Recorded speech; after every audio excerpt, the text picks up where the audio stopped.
Quantos querem palavra de Deus para o seu coração? Glória a Deus, aleluia. Glória a Deus. Salmo de número 103. Nós vamos meditar em alguns versículos e celebrar ao nosso Pai Celestial nessa manhã. Diz assim a minha Bíblia e a sua também: bendiga minha alma o Senhor, e tudo que há em mim, bendiga o seu santo nome.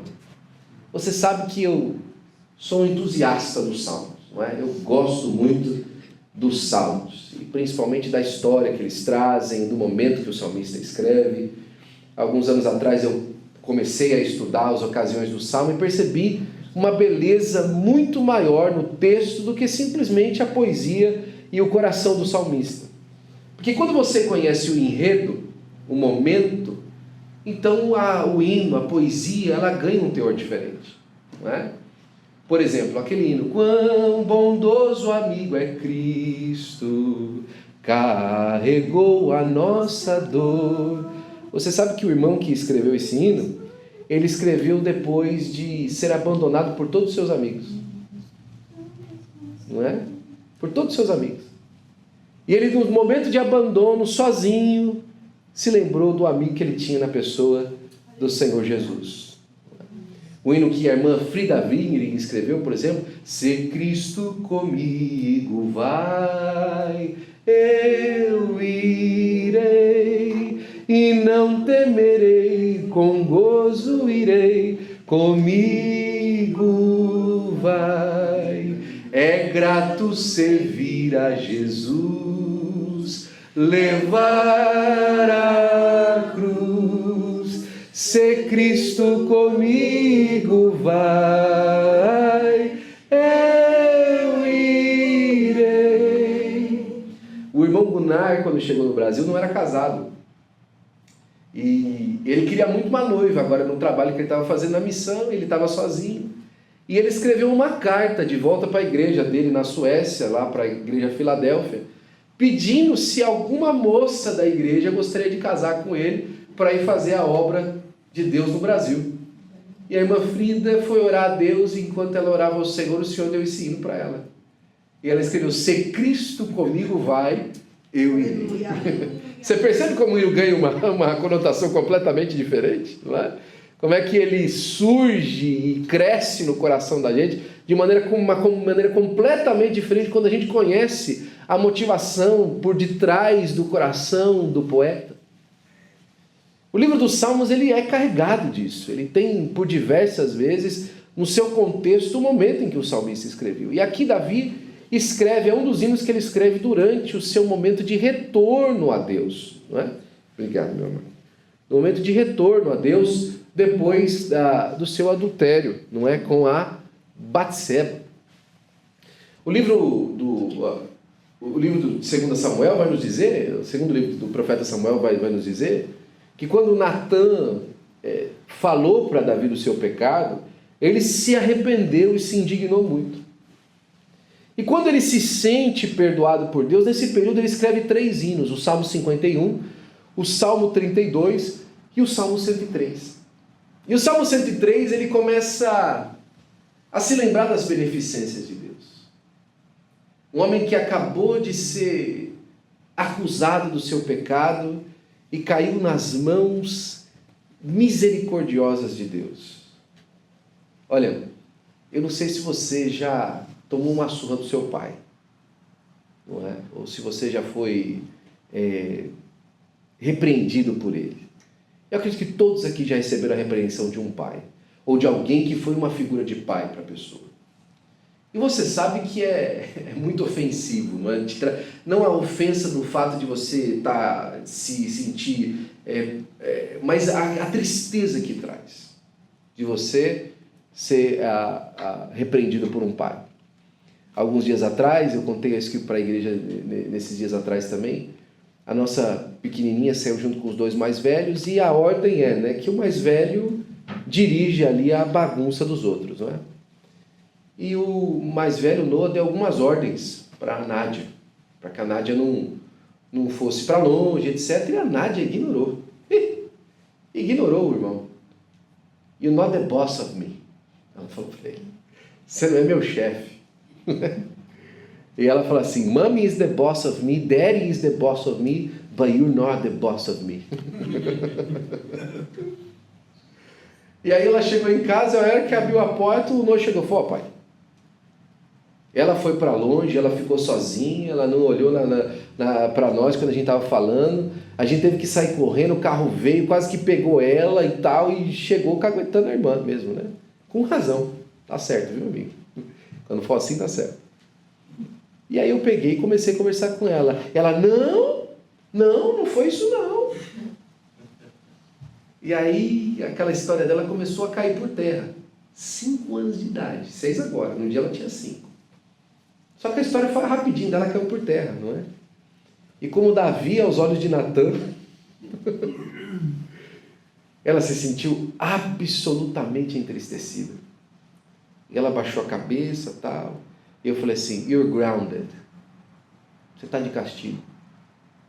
Você não vai para fora mais brincar com os seus irmãos até o seu castigo passar e etc e tal. Ela falou assim: mas eu não fiz nada. Eu falei assim: você sabe o que você fez, você não sabe? Sei, pai. E ela baixou e eu quase tirei ela do castigo ali na hora. Do tamanho do arrependimento que eu vi nos olhos dela. Você sabe, Deus não se comove pelas nossas palavras bonitas e pelas nossas razões. Mas a nossa intenção do coração de reconhecer: Senhor, eu sei. É verdade, Jesus. Eu conheço as tuas mãos, Senhor. Eu sei que a minha vida saiu da tua. Eu reconheço a sua autoridade sobre mim. Eu reconheço quem o Senhor é. E eu entendo que eu estou errado. Aqui o salmista ele começa a falar assim: bendiga minha alma ao Senhor e tudo que há em mim, bendiga o seu santo nome. Bendiz a minha alma ao Senhor e não te esqueça nem de um dos seus benefícios. E aqui quando a gente ouve benefícios, a gente acha que o salmista está lembrando do gado de Belém, não é? O salmista está lembrando do trigo que foi colhido. O salmista está lembrando aqui talvez do vinho que ele tomou, não é? Que o salmista aqui talvez esteja lembrando da saúde que ele tem, ou dos filhos que ele carrega. Mas o salmista, ele, quando fala dos benefícios, é como se ele fizesse um adendo no versículo de número 3, e ele mostra o real benefício que ele recebeu. Ele é quem perdoa todas as tuas iniquidades. Não é? É Ele quem perdoa as suas iniquidades, quem cura as suas enfermidades, quem da cova te dá vida,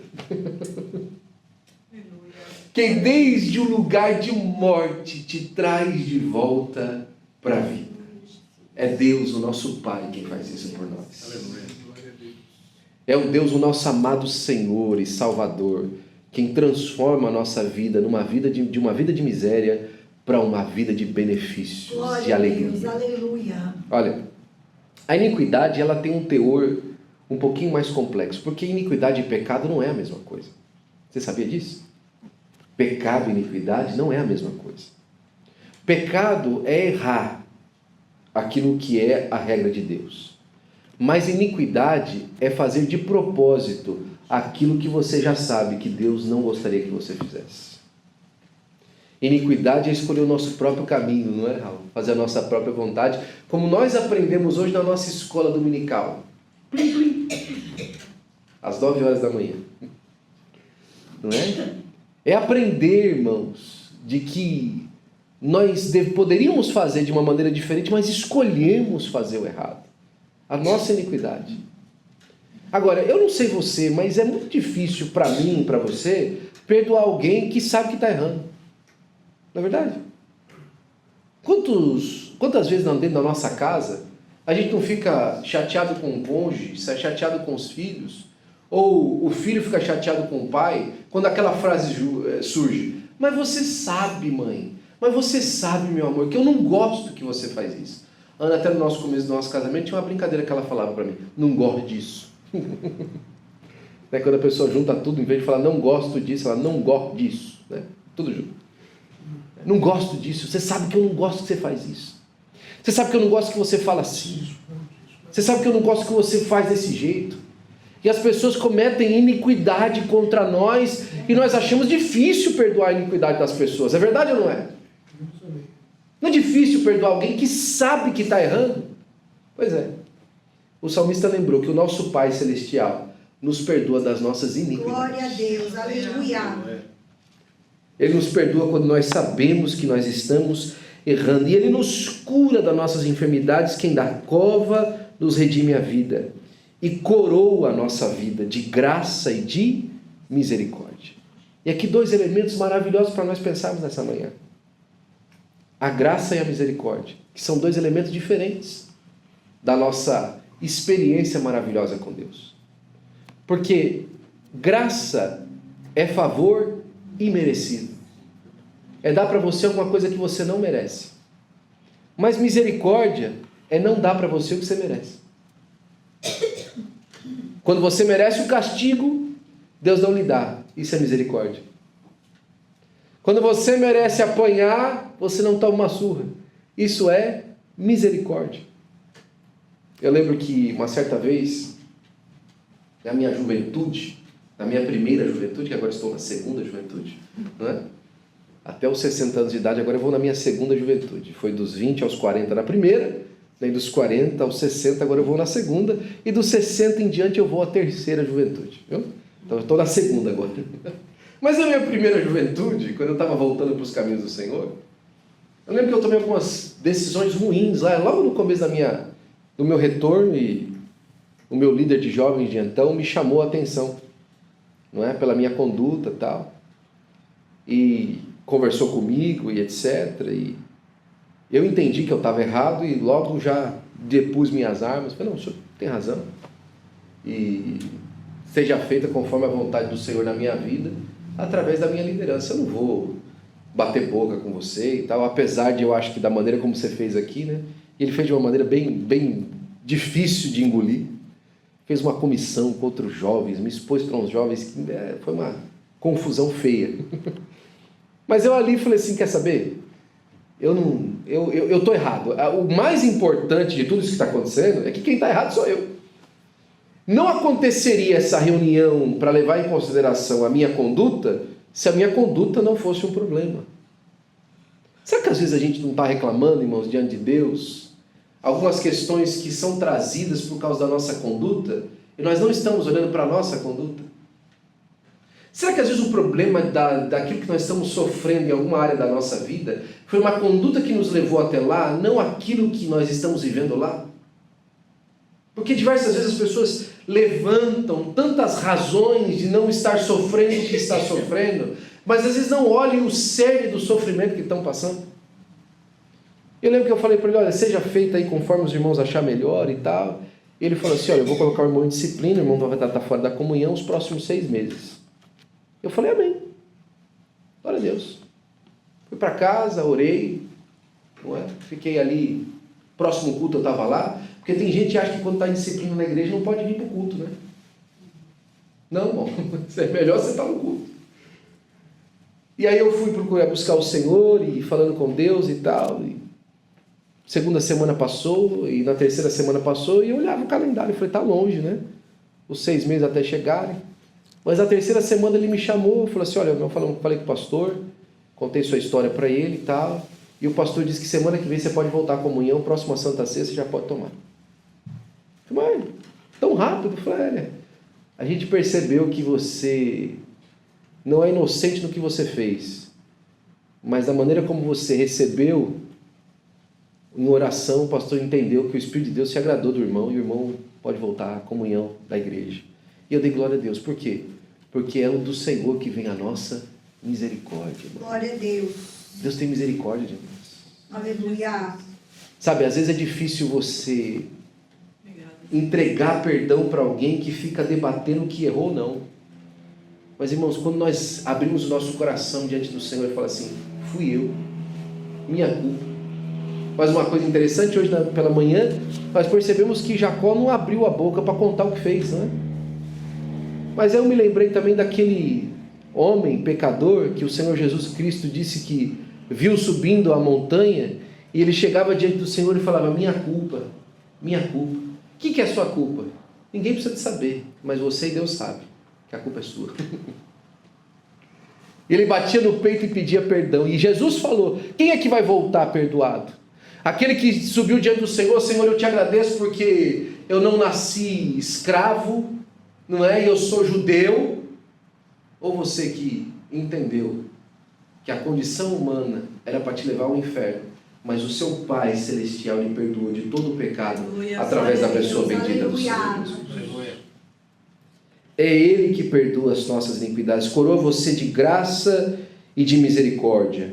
É Ele quem enche de bens a sua vida, de modo que a sua mocidade se renova como a da águia.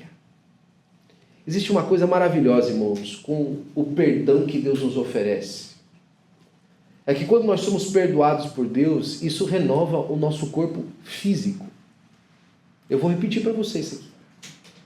Quando nós recebemos o perdão de Deus, isso renova o nosso corpo físico. Glória a Deus. Tem pessoas que estão sofrendo há anos com dores por causa da falta de perdão. Não é por causa da falta do perdão que não entrega, é por causa da falta do perdão que não recebe. E quando você não recebe o perdão, quando você não desfruta do perdão de Deus, isso causa questões físicas no seu corpo. Eu lembro de uma história muito bonita que alguém certa vez contou, que um filho sempre foi contra as ordens da mãe. Ele cresceu sem pai, a mãe tinha uma conduta muito séria, mas ele sempre foi revoltado com a mãe. Sempre foi revoltado com a mãe. E começou a entrar para o mundo do crime, começou a cometer crimes e etc. E ele acabou preso. Não é? E a mãe dele nunca foi visitar ele. Nunca foi ver ele.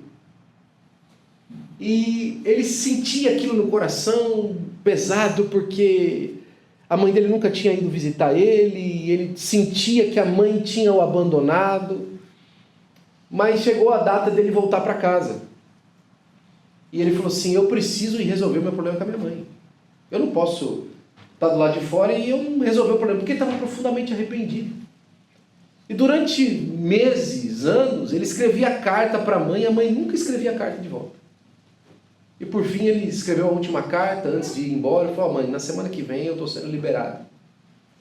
E meu primeiro ato vai ser aí na cidade para falar com a senhora, porque eu quero pedir perdão para a senhora. Só que, mãe, eu não sei como é que eu vou me encontrar com a senhora, porque eu estou com muita vergonha do que tudo que eu fiz. Eu sei que a senhora nunca respondeu uma carta, eu sei que a senhora nunca falou nada, e eu não sei se é porque a senhora não sabe escrever, ou se a senhora não sabia onde eu estava, mas eu queria dizer para a senhora que eu queria mais uma vez pedir perdão. E se a senhora estiver disposta a me perdoar, eu queria que a senhora colocasse uma bandeirinha branca do lado de fora da janela. Porque se não tiver uma bandeirinha branca do lado de fora da janela, eu nem vou. Eu nem vou ter coragem de chegar em casa, porque como é que eu vou, não é, me aproximar e assim, eu vou viver minha vida, tal, mas eu queria saber da senhora se a senhora tem capacidade de me perdoar por aquilo que eu fiz. Ele disse que o trem estava indo lá para a cidade, e ele começou a ficar agitado dentro do trem, e o companheiro do trem dele falou assim: rapaz, o que você está sofrendo aí? Não, é que ele contou a história para o companheiro dele do trem, e falou assim: eu não sei como é que vai ser, eu não sei se a minha mãe vai me receber, eu tô muito com medo, E, olha, já que você está falando comigo, já que você não pode fazer um favor? A hora que o trem faz a curva para chegar na estação, a rua que o trem faz a curva dá direto da rua da minha casa. E a minha casa é assim, assim, assim, do lado de uma árvore, desse jeito e tal, e dá para ver a janela da minha casa. E eu quero pedir para você, por gentileza, a hora que o trem estiver fazendo a curva, será que dá para você olhar a janela da minha casa e ver se tem uma bandeira branca, uma toalha branca, qualquer coisa lá na frente da janela? E o companheiro falou assim: tá bom, porque eu não vou nem conseguir olhar. Eu estou tão agitado, eu não sei se minha mãe vai me perdoar, eu não estou nem conseguindo olhar. E a hora que o trem começou a fazer a curva, ele virou para a janela e falou: fala para mim, você já está vendo? E o o rapaz falou, olha, eu não estou vendo uma bandeira branca na sua janela não. Ele falou, eu sabia. Eu sempre fui um mau filho. Eu sempre fui uma pessoa tão ruim com a minha mãe. Eu sabia que ela não ia perdoar. Não, eu não estou vendo uma bandeira branca na frente da sua janela. Eu estou vendo uma rua toda enfeitada de lençol branco, bandeira, pano branco, a rua inteira. Ela colocou como se fosse uma quermesse de festa junina, tudo branco na rua. Olha, eu acho que a sua mãe te perdoou, viu? Glória a Deus. Olha, é Ele que coroa a nossa vida de graça e de Aleluia, misericórdia. glória a Deus. Na pessoa do nosso Pai nós temos perdão. Glória. Se você mais uma vez lembra o contexto de Davi, está escrevendo isso, Davi não só tinha roubado a mulher do seu amigo, mas ele tinha tentado encobrir a gravidez dela, enganando o seu amigo, Urias, companheiro de anos de guerra com ele. E agora ele tinha convidado o seu general para participar na cobertura do crime, matando o seu amigo, colocando o seu amigo no lugar onde o inimigo ia matar ele, ou seja, ele matou um amigo dele. E agora ele estava diante de Deus, e como é que Deus ia tratar ele? Mas irmãos, Deus não rejeita um coração arrependido. Um quebrantado coração não rejeitará o Senhor. E ali Davi recebeu o perdão. Versículo 6 fala que o Senhor faz justiça e julga todos os oprimidos. Manifestou os seus caminhos a Moisés e os seus feitos aos filhos de Israel. O Senhor é compassivo e bondoso, tardio em irar-se e rico em bondade. Não repreende perpetuamente, nem conserva para sempre a sua ira. Não nos trata segundo os nossos pecados, nem retribui conforme as nossas iniquidades. Por quê? Porque quanto o céu se eleva acima da terra, assim é grande a sua misericórdia para com os que o temem. Versículo de número 13. Como um pai que se compadece de seus filhos, assim o Senhor se compadece dos que o temem. Alguns dias atrás nós estávamos estudando com os pastores essa expressão bíblica de temor de Deus. E alguns colocaram, principalmente de uns anos para cá, que o temor de Deus é um respeito muito elevado. E eles estão errados. Porque temor de Deus leva consigo o medo.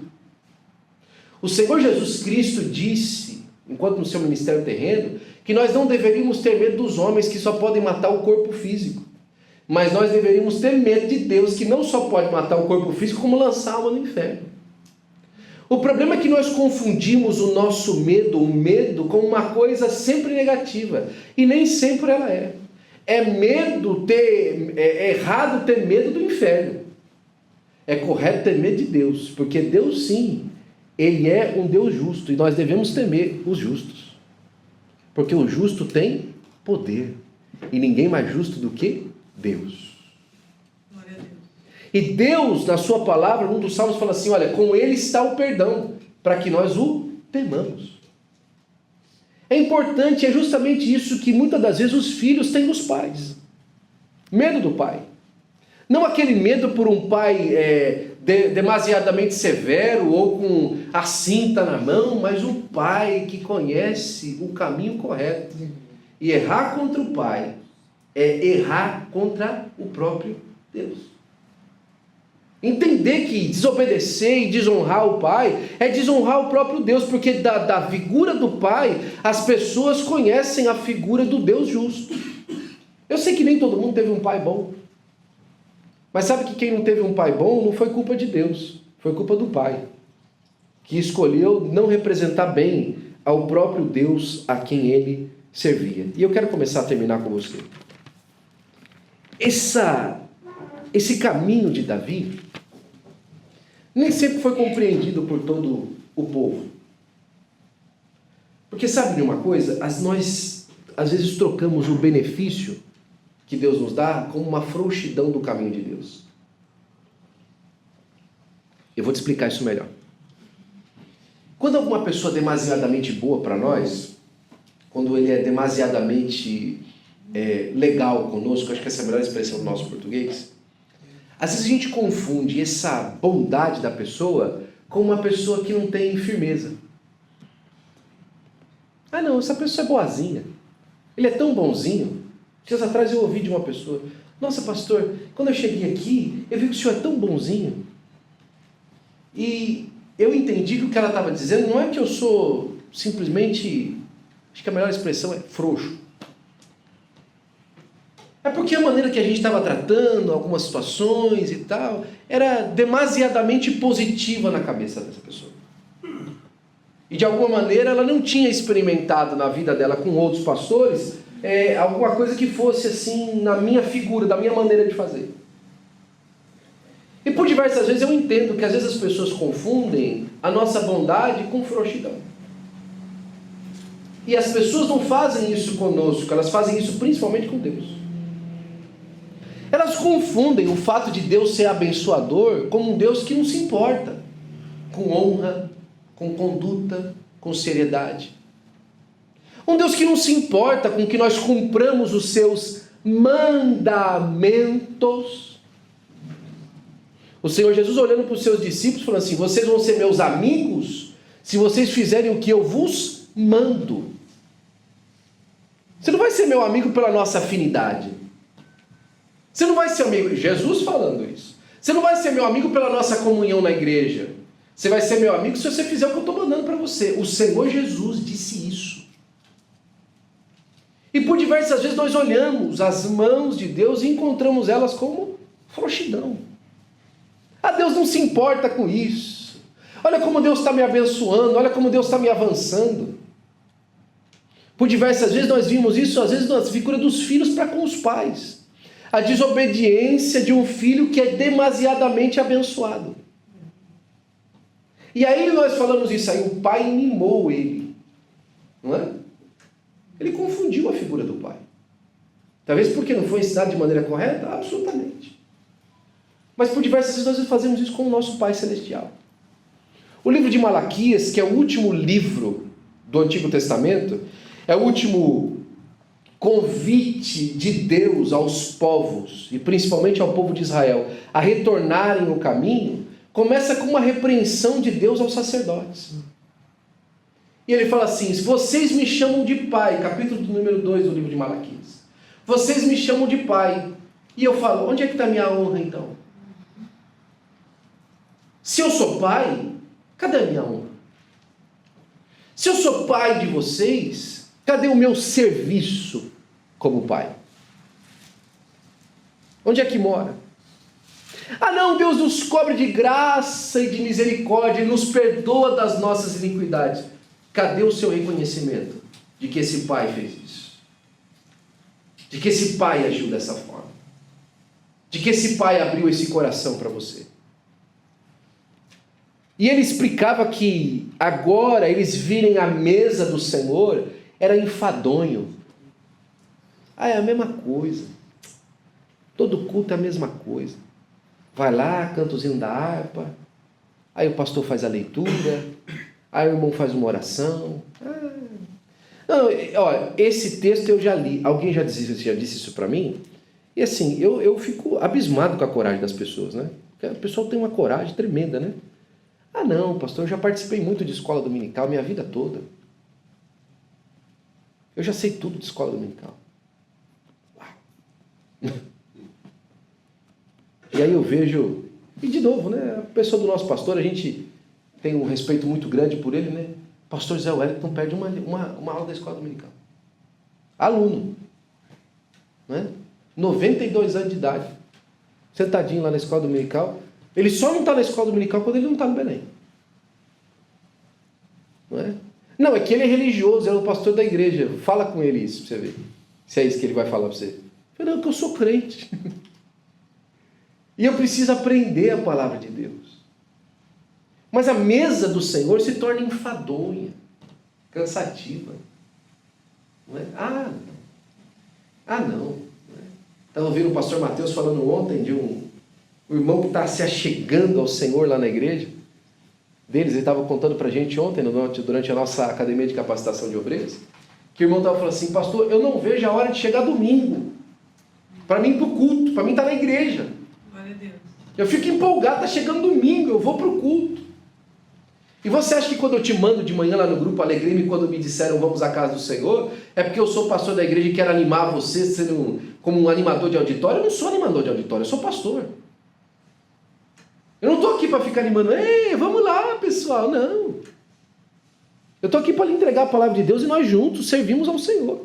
Eu e você juntos. Eu estou aqui para servir um culto ao Senhor tanto quanto você. Mas por diversas vezes as pessoas acham que não, porque tem que fazer um negócio diferente. Diferente do que, irmão? A mesa do Senhor se tornou enfadonha, não é? A gente às vezes fala uma coisa, uma piada que a gente tem no Brasil, né? Quando a pessoa é muito feia, né? Ó, essa pessoa é mais feia do que bater na mãe por causa de mistura. Já viu essa? Porque é um assinte, não é? Você se levantar contra o provedor por aquilo que ele te oferece por graça todos os dias. É um assinte. É um assinte se levantar contra Deus pela palavra, pela graça e pela misericórdia que está à sua disposição todos os dias. Mas ele falava que olhava para Israel e Israel falava assim, a mesa do Senhor é enfadonha. E aí diz que eles vinham trazer ofertas à casa do Senhor. E agora não importava mais se era o coxo, se era o manco, não é? E a oferta, irmão, sempre foi em espécie, viu? Eu vou repetir para você. A oferta sempre foi em espécie. Sempre foi física, manifestada de maneira física. E a oferta, ela não é manifestada de maneira física pelo tamanho que ela tem, mas pela expressão que ela manifesta. Eu gosto sempre de lembrar que quando Jesus estava analisando as ofertas. Amém? Porque as ofertas eram públicas. Esse negócio de oferta privada é coisa nossa. A oferta da Bíblia era oferta pública. Todo mundo vendo o pessoal entregando oferta. Era público. Esse negócio de, aqui não, é nosso. Que eu respeito. Tá certo, é assim que a gente faz, é a nossa praxe, a privacidade das pessoas. Legal. Mas a oferta bíblica é pública. E aí quando vinha entregar a oferta, não é? Jesus estava lá olhando o gasofilácio. E julgando o tamanho da oferta das pessoas. Ó, o fulano aí entregou lá de 100. Uau. O fulano entregou 50, eu vi. Foi 50. Ó, o fulano, rapaz, 400. Olha lá, a irmã chegou lá com 2 moedinhas lá, 2 centinhos. Aí depois ele olha e fala assim, eu vou falar para vocês quem deu mais. O quê? Você vai julgar agora a importância da oferta? Sim. Quem deu as notas de 100 e de 200, deu porque sobejava. Tinha muito. Agora essa mulher aí, ela deu muito mais do que os outros, porque ela deu tudo o que tinha. Manifestado da importância do que aquele valor significava para a pessoa. E eu gosto de lembrar de um dos grandes bispos da igreja anglicana na Inglaterra, bispo William Blake. O bispo William Blake explicava certa vez para os seus alunos o que significa sacrilégio. E ele falava que sacrilégio é entendido que é quando você pega uma coisa que é destinada para Deus e usa ela de maneira vã. Vou te dar um exemplo, por exemplo, durante a Copa do Mundo. Em alguns lugares no mundo, e principalmente no Brasil, as igrejas estão reunidos os crentes dentro da igreja para assistir o jogo da Copa, no telão da igreja. E um pastor veio a público e falou assim, olha, não dá para mim. Porque nós temos aquele lugar consagrado para nós nos reunirmos como igreja para diante do Senhor. De novo, isso aqui não tem uma espécie espiritual, isso aqui não é espiritual, isso aqui não é espiritual, mas o uso dele é para um serviço espiritual. Então eu não posso tomar esse ambiente que é de um serviço espiritual para usar ele para uma coisa mundana, para uma coisa secular. Porque está separado para Deus. Certa vez um amigo comprou um trompete de $3.000. E quando ele chegou com um trompete lá na nossa casa, eu falei assim, uau, Wellington, que trompete extraordinário. Vamos orar a Deus para consagrar. Ele falou, não, esse aqui não. Eu falei, por que não? Eu falei, não, porque esse aqui é para mim tocar na orquestra. Isso aqui é um instrumento de trabalho. Se eu orar por esse instrumento, eu não posso tocar na orquestra. Porque eu vou estar usando uma coisa que é para Deus fora da igreja. Eu não posso fazer isso. Eu falei, uau! Glória a Deus por isso. Não quer consagrar uma coisa para Deus que ele não vai poder usar exclusivamente para o serviço da casa de Deus. Está certo. E o bispo William Blake explicava essa dinâmica. Olha, sacrilégio é você pegar uma coisa consagrada para Deus e usá-la de maneira qualquer. Mas ele falou assim, o pior tipo de sacrilégio não é esse. É pegar uma coisa que não tem valor nenhum para você e dá-la para Deus. É pegar uma coisa que não faz diferença para você e oferecer para o Senhor. Eu costumo contar que tinha um irmão na nossa igreja que toda vez que quebrava alguma coisa na casa dele, ele trazia para nós. Ó, eu estou doando isso aqui para a igreja. Por quê? Não, porque quebrou lá em casa, eu comprei um novo, aí eu estou trazendo esse aqui para a igreja, o velho. Mas não está quebrado? Está quebrado. Mas vocês consertam e usam. Eu entendo, porque o coração dele era até positivo para isso. Mas você sabe que tem gente que oferece as coisas da vida assim para Deus? O livro de Malaquias, nesse mesmo texto, vai dizer o seguinte: vocês, em vez de eu me oferecerem o gado limpo, o animal limpo, vocês me oferecem o manco, o manchado. Sabe aquela ovelha que já estava velha, que mal podia andar? Ó, eu vou levar essa aqui para o sacrifício. Porque aí nem a pena, nem o trabalho de matar eu tenho. Quem vai matar vai ser o sacerdote. Nem o trabalho de matar e limpar eu tenho. O sacerdote mata e limpa. Eu vou oferecer em holocausto aquilo que não me tem serventia nenhuma. E aí Deus continua perguntando, se eu sou pai, onde é que está a minha honra? E por fim, ele ainda fala nesse texto assim, olha, por que você não pega esse animal aí, esse animal velho aí, e dá de presente para o teu governador? Vê o que ele vai achar. Não é?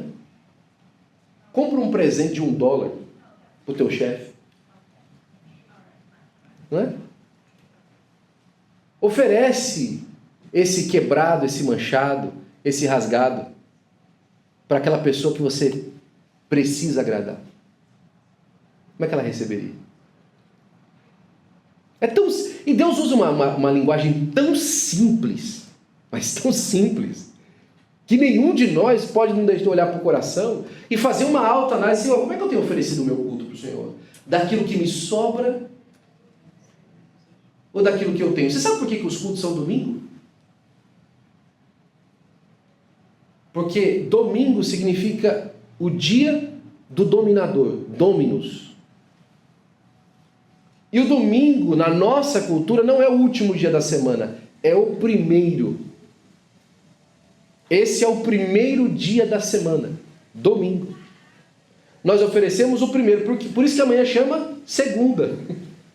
Porque é o segundo dia da semana.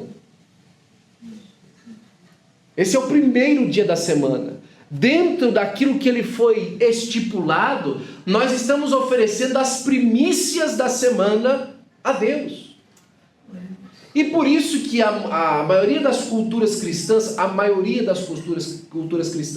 prefere o culto pela manhã. Porque não é só o primeiro dia, mas é as primeiras horas. É por isso. Existe um princípio por detrás disso. Mas a pergunta continua sendo perguntada por Deus ao povo. Se eu sou pai, cadê minha honra? Onde é que está minha honra?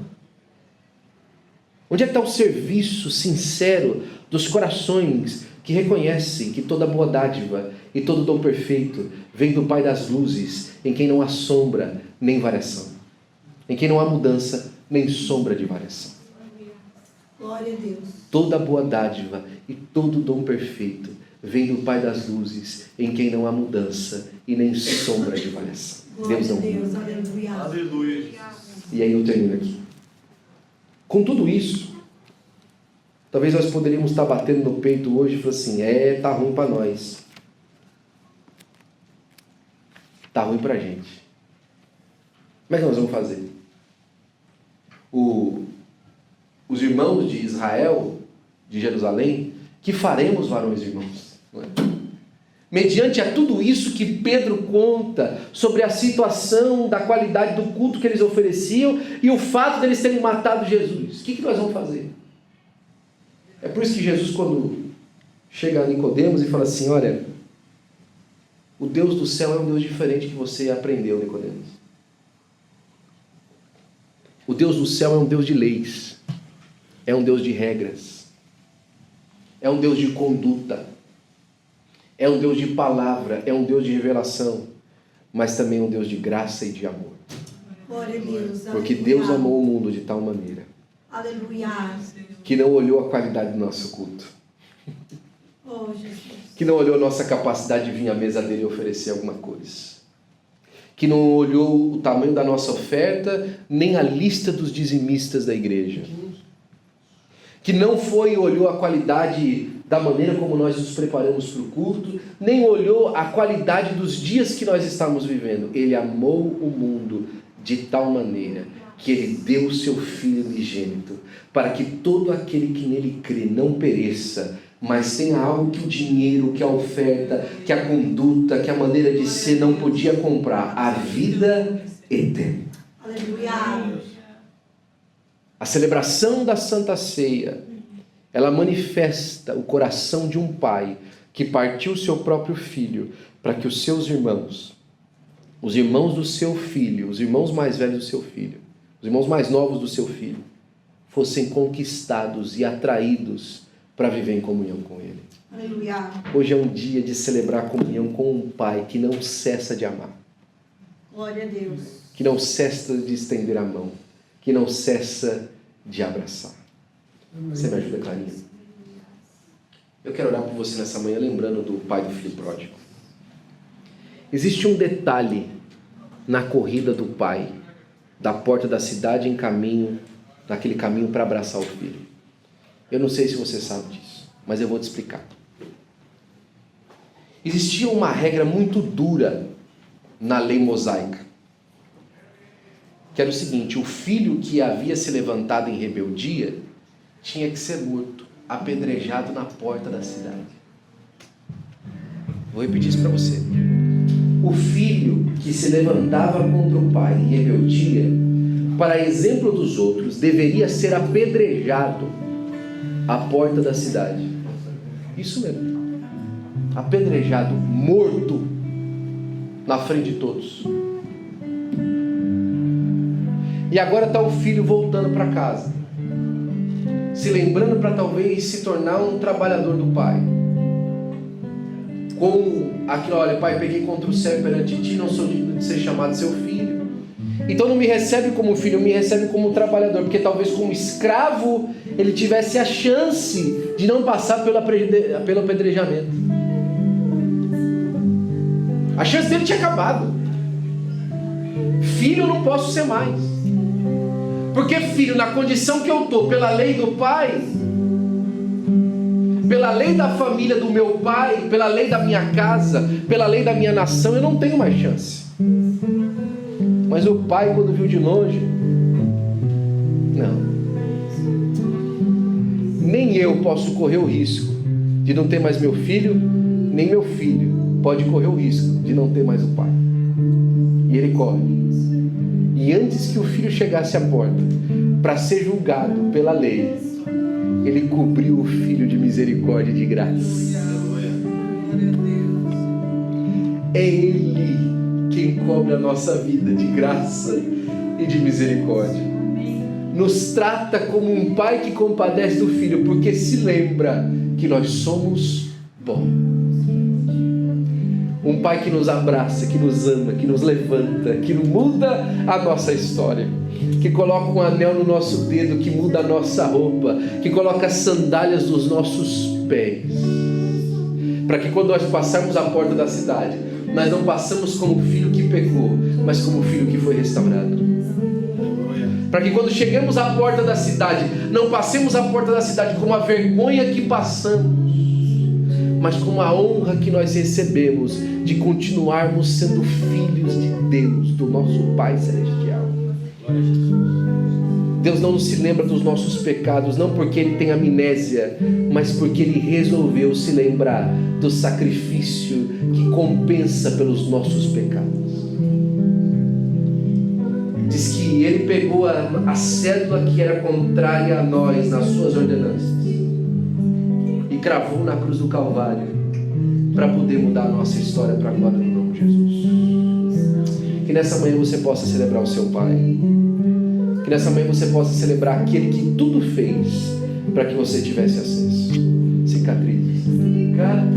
Cicatrizes que provam que Ele precisou sofrer para que eu pudesse ser livre.